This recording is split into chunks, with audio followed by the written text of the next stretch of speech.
할렐루야. 아멘.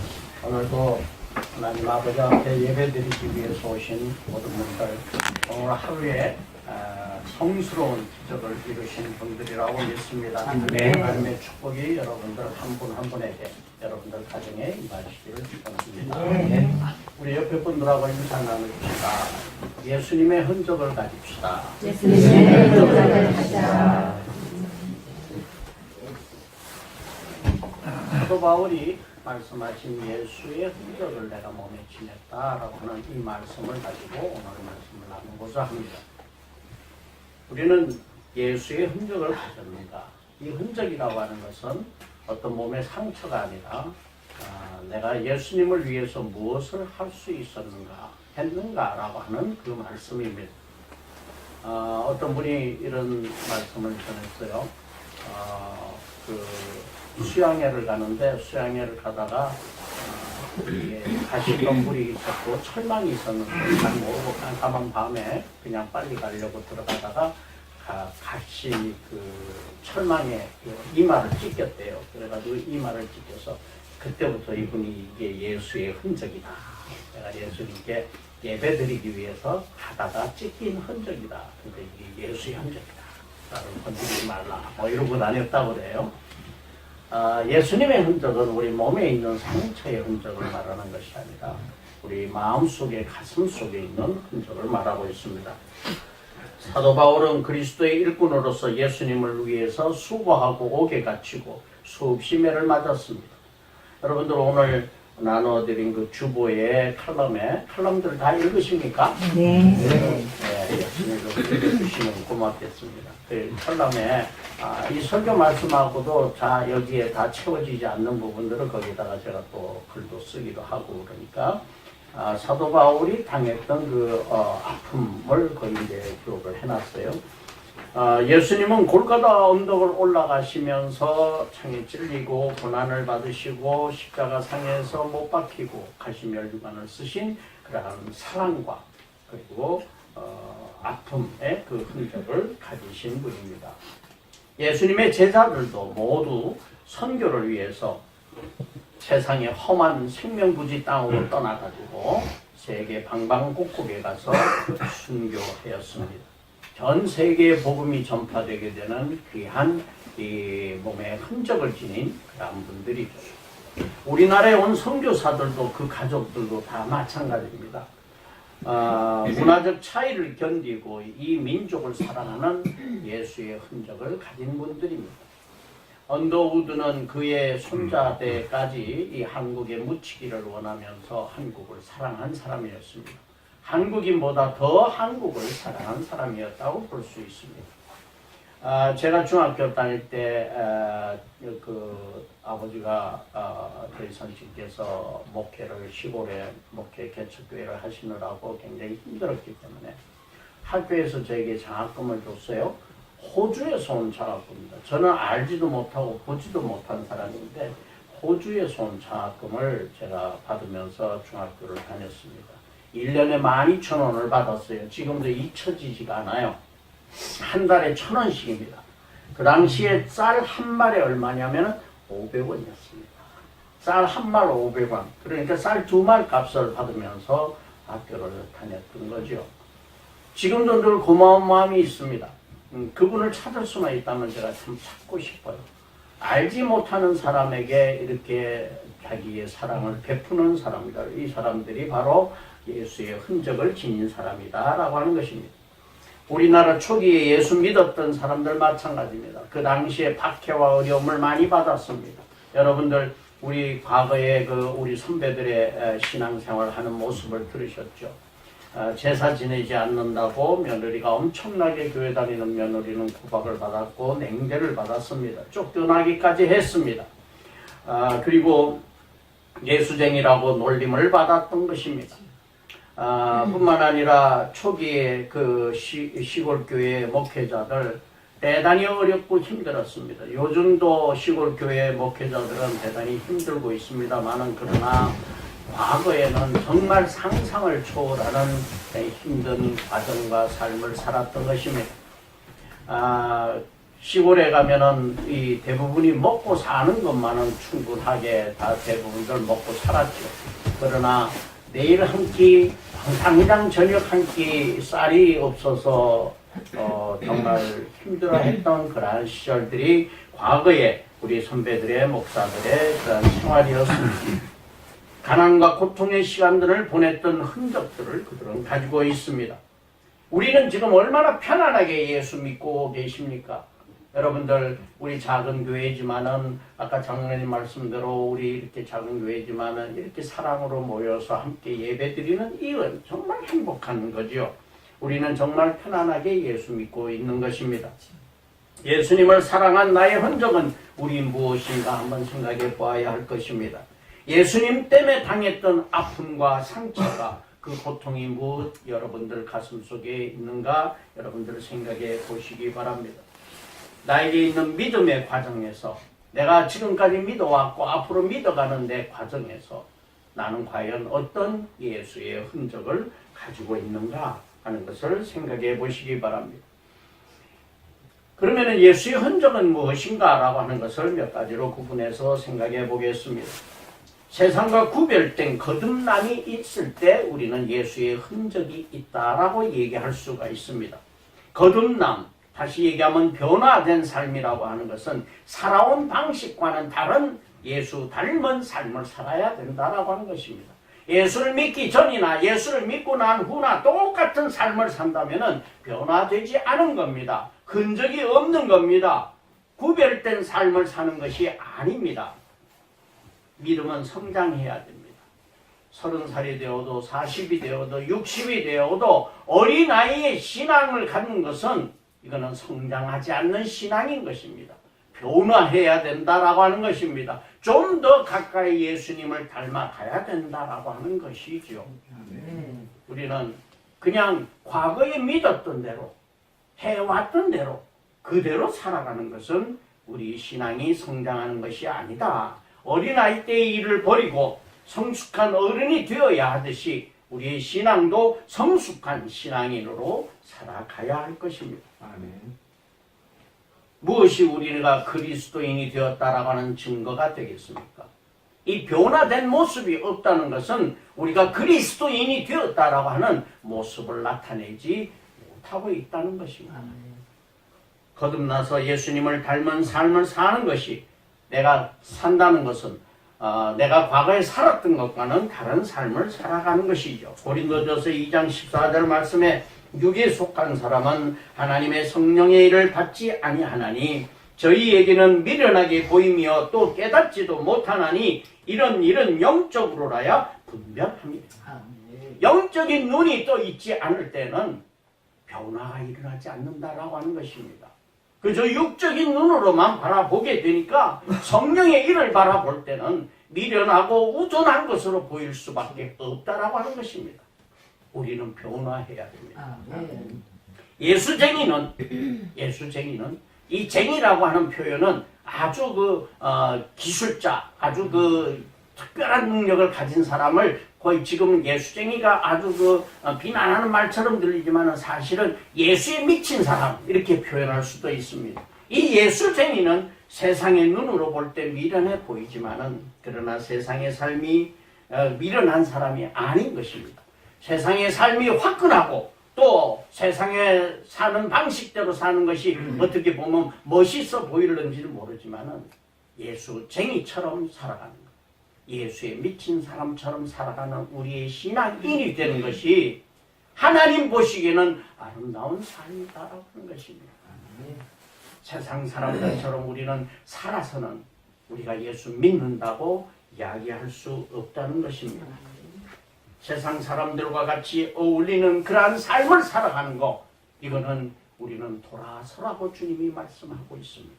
과거로부터 돌아서라고 말씀하고 있는 것입니다. 옛날 일을 버리라고 하는 말씀입니다. 새로운 피조물이 되라고 하는 말씀을 하고 계신 것입니다. 대접받던 사람들은 이제 대접만 받으려고 하지 말고 섬기는 사람이 되어야 할 것이고, 성격이 불같은 사람들은 좀 더 유해져야 될 것이고, 냉정한 사람들은 남을 잘 배려할 수 있는 사랑의 따뜻한 마음을 가져야 할 것입니다. 이런 변화가 없이 내가 그리스도인이다, 크리스찬이라고 말할 수 있는 것은 잘못된 생각이다라고 하는 것입니다. 세상 사람들이 또 미워하고 비난할 수도 있습니다. 예수쟁이를 미워하고 비난할 수 있습니다. 그러나 그 비난은 우리가 하나님의 선택받은 자이기 때문인 것입니다. 이 비난 때문에, 눈치 때문에 세상의 유혹을 거절하지 못하는 것은 참 그리스도인이 아니다라고 하는 것입니다. 세상과는 구별된 삶을 살아야 예수의 흔적이 있는 삶이다라고 하는 것입니다. 그런데 우리는 너무나도 다른 사람들의 시선을 의식하고 살아갑니다. 그리스도인으로서의 구별된 삶이 비록 그들이 볼 때는 미련한 것 같아 보이지만은, 그러나 하나님 보시기에 아름다운 삶, 우리는 누구 보기에 살아가고 있습니까? 하나님 보시기에 아름다운 삶을 사는 것이 그리스도인이라고 하는 것입니다. 남아공화국에 인종차별이 아주 심한 때였습니다. 한 판사가 있었습니다. 흑인 교회는 흑인들만 모이는 그런 교회였습니다. 이 시온성 교회라고 하는 곳에 고난주간에 세족식 하는 그러한 그들의 그 의식이 있었는데, 이 세족식을 하는데 대법원장이, 그 판사가 거기에 참석을 했습니다. 그래서 흑인 여성 중에 마르다라고 하는 여성이 있었는데 그 여성의 발을 씻어 주었습니다. 이 마르다라고 하는 사람은 평소에, 과거에 그 대법원장 집에서 하녀 노릇을 했는데 아이들의 발을, 그 대법원장의 아이들의 발을 씻겨주던 사람이었습니다. 그런데 이 대법원장이 생각하기에 내가 오늘은 가서 발을 씻겨야겠다라고 생각하고 가서 그 하녀, 흑인 하녀의 발을 씻어 주었습니다. 그 일로 인해서 이는 대법원장에서 파면되었습니다. 그 당시에 대단히 많은 인종차별이 심각하던 그런 시기였기 때문에 비난을 받으면서 파면당했습니다. 이때 대법원장이 이렇게 얘기했습니다. 나는 대법원장보다 자유로운 그리스도인이 된 것을 하나님께 감사한다라는 것입니다. 우리 세상이 비난하는 것이 항상 옳은 것은 아닙니다. 세상 사람들이 말하는 것이 옳은 것이 아닙니다. 우리는 하나님의 뜻이 무엇인지를 생각해야 될 것입니다. 이 순간에 예수님이라면 어떻게 하셨을까라고 하는 것을 우리는 생각해야 될 것입니다. 내 삶에 예수의 흔적이 있는가라고 하는 것입니다. 예수의 부활을 증거하기 위해서 미친 사람 취급받으며 사도 바울은 부활을 증거하였습니다. 예수 믿던 사람들을 잡아 죽이러 돌아다니다가 이제는 예수의 부활을 증거하고 돌아다니니까 사람들이 저 사람 미쳤다, 학문이 너무 많아서 미쳐버렸다라고 얘기했습니다. 예수를 제대로 믿는 사람을 바라볼 때 세상 사람들은 미친 사람 취급합니다. 누가 미쳤는지 모릅니다. 사람들은 무언가에는 누구나 다 어떤 사람이건 간에 조금씩은 미쳐있다고 그럽니다. 조금씩 미쳐서 저도 조금 어딘가는 미쳐있겠죠. 기왕 미치려면은 예수 그리스도에게 미치라고 하는 것입니다. 우리 과거의 고집과 습관, 죄성, 고정관념, 편견, 질투와 질시 이런 것들을 다 버리고 변화되어서 예수에 미친 사람이 되어야 우리는 하늘나라에서 삶을 살아가는 것입니다. 이 지상에서 우리 그리스도인의 삶이라고 하는 것은 하늘나라에서의 살아가는 삶을 연습하는 것입니다. 내가 하늘나라에서의 삶을 어떻게 살 것인가 라고 하는 것을 생각해 본다면 오늘 나의 행동, 이러한 일들이 과연 옳은가 그런가 라고 하는 것을 판단할 수 있을 것입니다. 두 번째는 주님과의 스토리가 있는 그러한 삶이 바로 흔적을 가진 삶이다라고 하는 겁니다. 요즘에 스펙이다, 스토리다 하는 얘기를 젊은이들은 많이 합니다. 스펙이 대단히 중요한 시대죠. 그래서 취업 준비를 하기 위해서 자격증을 딴다든지 토플 점수를 갖는다든지 학벌을 잘 쌓아간다든지 하는 것들이 스펙이 중요한 시대. 그래서 스펙 만들기에 젊은이들이 애를 많이 쓰고 있습니다. 우리 그 필그림 교회도 군인들 보면은 군인들이 이게 그 평소 자기 자유시간 같은 때는 자격증 준비한다 뭐 한다 그래가지고 아주 열심히 공부들을 하고 있어요. 그래서 야 여기가 무슨 고시원인지 어딘지 모르겠다 내가 그런 농담도 하는데 그 정도로 열심히 스펙 준비를 합니다. 그러나 앞으로의 시대는 스펙이 중요한 것이 아니라 스토리가 중요한 시대다라고 하는 것입니다. 무언가 얘기할 거리가 있는 감동이 있는 삶이 중요하다는 것입니다. 여러분들의 삶은 스펙이 중요했습니까? 아니면 스토리가 중요했습니까? 여러분들 삶 속에 우리 삶 속에 어떤 스토리를 우리가 갖고 있느냐는 것입니다. 가정에서도 아빠가 가진 스토리가 있어야 됩니다. 엄마가 가진 스토리가 있어야 됩니다. 자녀들과 함께하는 스토리가 있어야 됩니다. 이 스토리가 없는 사람들은 이 기억이 남는 것들이 없다는 것입니다. 얘기할 거리가 없다는 것입니다. 우리 교회도 스토리가 있는 교회가 되어야 한다는 것입니다. 스펙이 중요한 게 아닙니다. 사람이 얼마나 모였느냐 중요한 게 아닙니다. 우리끼리의 스토리가 있어야 된다는 것입니다. 어떤 조직이건 어떤 사회건 간의 문화의 기본은 여러 가지가 있습니다. 뭐 리더십도 중요하고 또 어떤 의식도 중요하고 제도나 법 이런 것들도 다 중요합니다만은 그러나 그 조직에 가지고 있는 문화의 대표적인 것은 스토리가 어떤 스토리가 있느냐라고 하는 것입니다. 이것이 굉장히 중요한 조직을 활성화시키는 데 중요하죠. 우리의 삶 속에서도 이런 스토리가 필요한 것입니다. 이야기거리가 없는 노년들은 불쌍한 노년들입니다.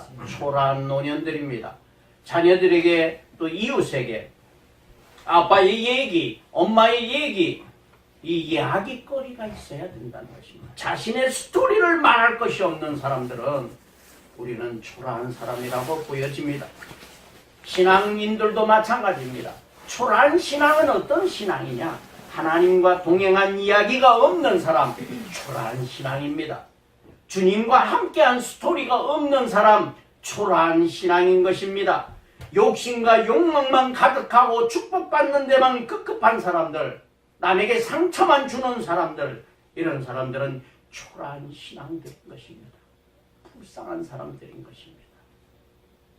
우리 하나님 앞에서 우리 이웃에게, 우리 같은 교인들의 교우들에게, 내 가정에서 내 자녀들에게 할 수 있는 스토리가 우리에게 있어야 되는 것입니다. 스펙보다는 스토리가 인생의 노년을 아름답게 만든다는 사실 우리는 기억해야 됩니다. 특별히 우리는 예수님과 나와의 스토리가 있어야 되는 것입니다. 크리스찬으로서 믿는 자로서 내가 예수를 믿는다는 사람으로서 과연 나는 예수님과 나와의 관계에서 무슨 스토리를 가졌는가? 여러분들 한번 가슴에 손을 얹고 생각해 보십시오. 나는 무슨 스토리가 있는가? 하나님과 깊은 동행의 시간을 가졌는가? 주님을 미친 듯이 사랑했던 기억이 있는가? 주님을 위해 내가 무엇을 했는가? 주님이 주신 물질, 마음, 시간, 재능 모든 것을 가지고 내가 무엇을 했는가? 생각해 보시기 바랍니다. 그런 스토리가 있어야 된다는 것입니다. 나는 언제 주님을 언제 어떻게 만났는가? 이 스토리를 만들어 가야 됩니다. 언제 주님의 사랑에 감격해서 눈물을 흘렸는가라고 하는 것입니다. 우리는 주님의 사랑에 감격하지 못한다면, 눈물 흘리지 못한다면 그것은 스토리가 없는 삶입니다. 스토리가 없는 신앙이라고 하는 것입니다. 나는 언제 주님의 사랑 때문에 잠 못 이루고 밤새도록 주님을 불러보았는가? 이런 스토리가 우리에게 있어야 된다라고 하는 것입니다. 앤소니 드 멜로우라고 하는 사람이 종교 박람회다라는 책에 이렇게 이야기가 있습니다. 믿은 지 얼마 안 되는 그 친구에게 어떤 사람이 질문을 합니다. 그래, 예수 믿는다는데 너 뭘 믿느냐? 이렇게 물었습니다. 그랬더니 이분이 하는 얘기가, 나는 잘 모르지만 나는 얼마나 내가 술주정뱅이였는가. 그래서 가정이 산산조각이 나버렸다. 그리고 아이들도 나를 무서워했다. 아내도 나를 무서워했다. 그러나 나는 이제 변화했다. 변화했다. 하나님이 나를 사랑하시고 내가 내 가족을 만나는 것이 행복하고 사랑스럽다. 라고 하는 변화를 나는 가져왔다. 예수가 뭔지는 누군지는 나는 잘 모르지만은 그러나 예수 믿고 난 뒤로부터 나는 내 가정을 사랑하게 되었고 내 가족들에게 나는 나의 이야기를 들려줄 수 있는 사랑의 이야기를 들려줄 수 있는 사람으로 변화했다라고 하는 것입니다.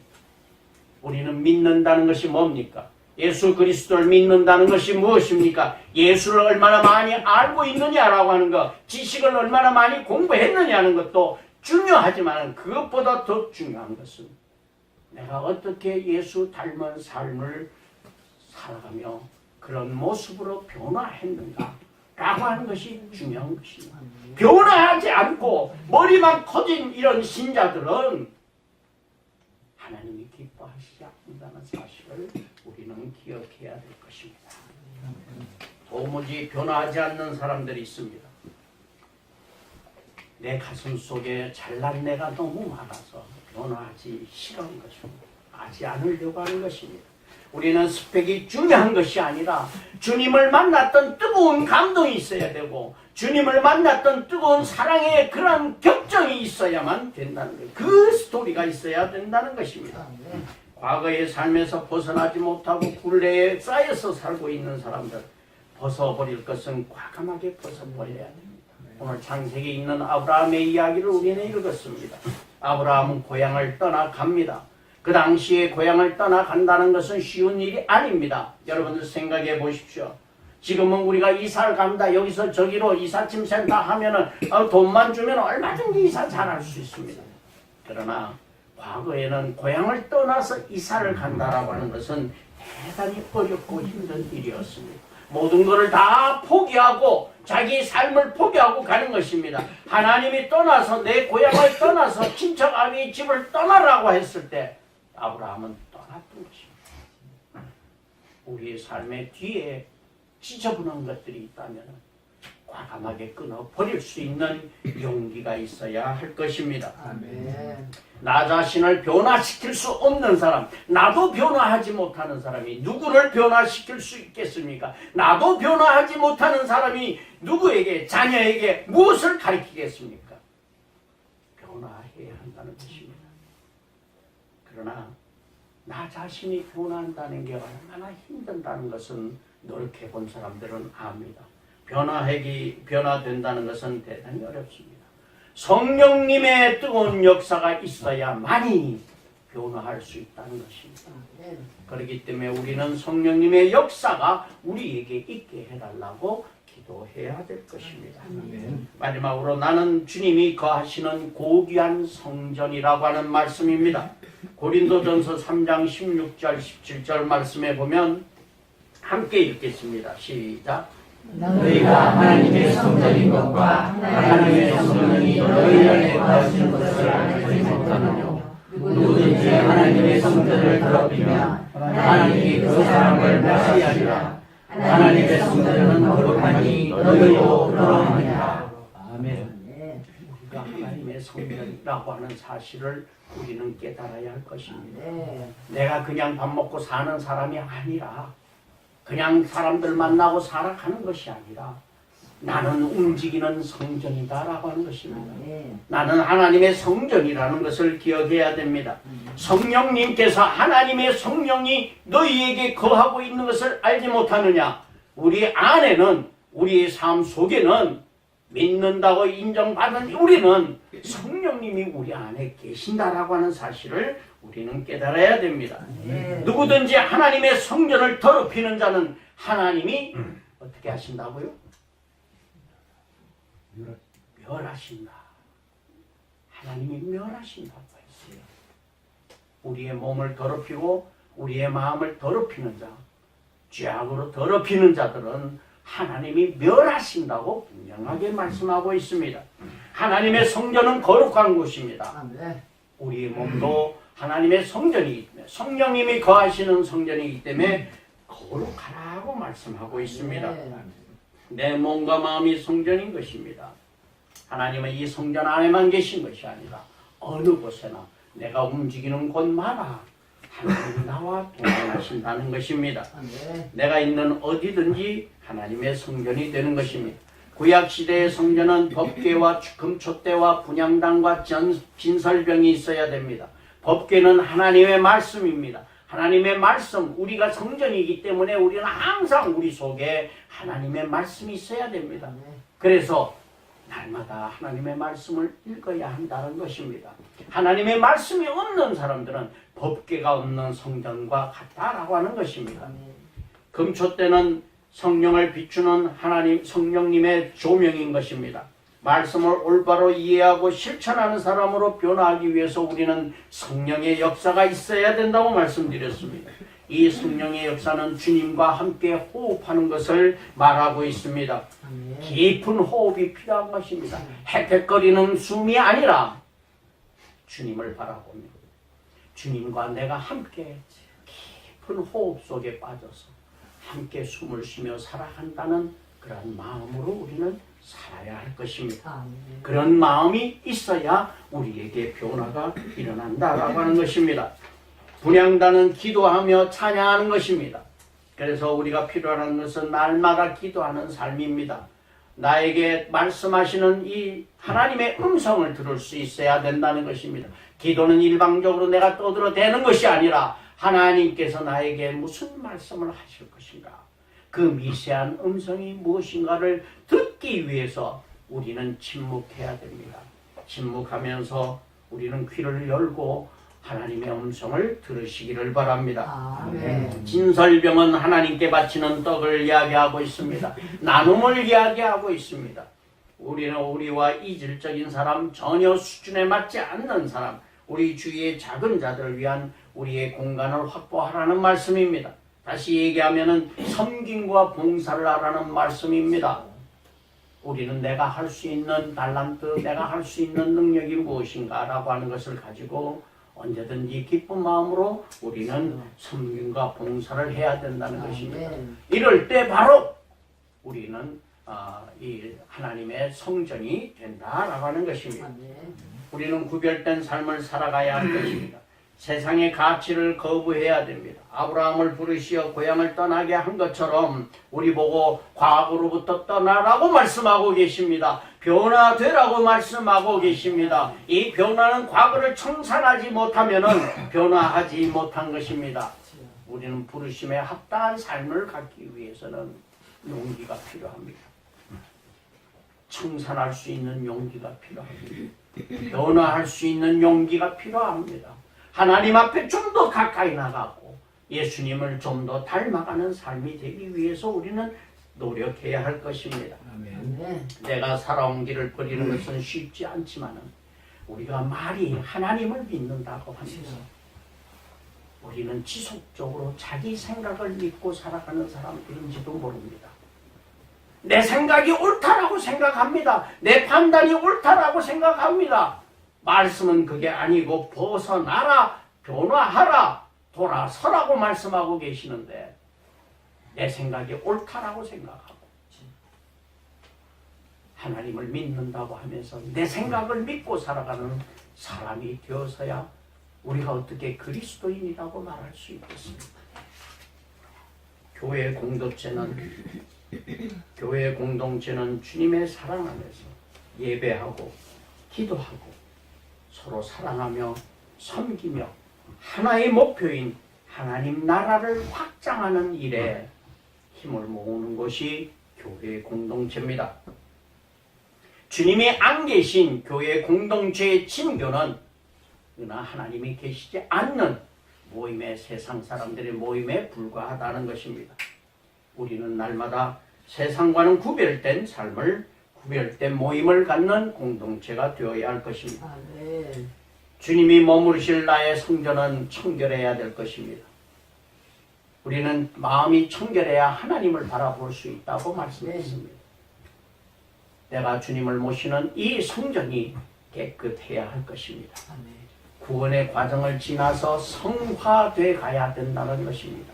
어린아이 때의 일을 버리고 좀 더 성숙한 그리스도인으로 살아가야 된다는 것이죠. 천국에서의 삶을 연습하는 것입니다. 날마다 경건한 삶을 살아가야 할 것입니다. 거룩한 나의 중심이 있어야 됩니다. 마약이라든지 술, 담배, 음란물, 동성애 등등 각종 중독 증상, 성개방과 호색과 도착증 이런 온갖 죄악들을 벗어버리고 주님 닮은 삶을 살아가야 할 것입니다. 아멘. 우리는 예수님의 흔적을 가진 성전입니다. 예수님의 흔적을 가진 성전이 되어야 우리는 그리스도인이다라고 하는 것입니다. 그것은 변화된 삶의 모습을 가져야 될 것이고 주님의 사랑과 하나님의 은혜의 감격의 눈물을 흘린 우리의 스토리가 있어야 될 것이고 성령님이 함께 하셔서 청결한 성전이 되어 주님이 언제든지 나에게 오셔서 함께 계실 수 있도록 준비된 신앙인이 되어야 할 것입니다. 그래서 날마다 주님과 동행하는 삶이 되시기를 축원합니다. 기도하겠습니다.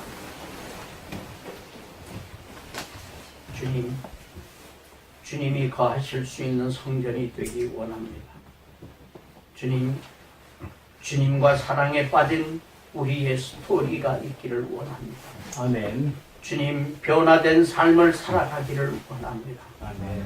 저희들은 미약합니다. 힘이 없고 연약합니다. 저희들의 의지가, 저희들의 생각이 저희들을 지배하고 있습니다. 성령님께서 함께하여 주시옵소서. 아멘. 저희들의 삶의 변화가 있게 하여 주시고 아멘. 날마다 한 발짝 한 발짝 더 예수님 닮을 삶을 살아가는 귀한 은혜 있게 하여 주시옵소서. 아멘. 예수님 이름으로 기도 올려옵나이다. 아멘.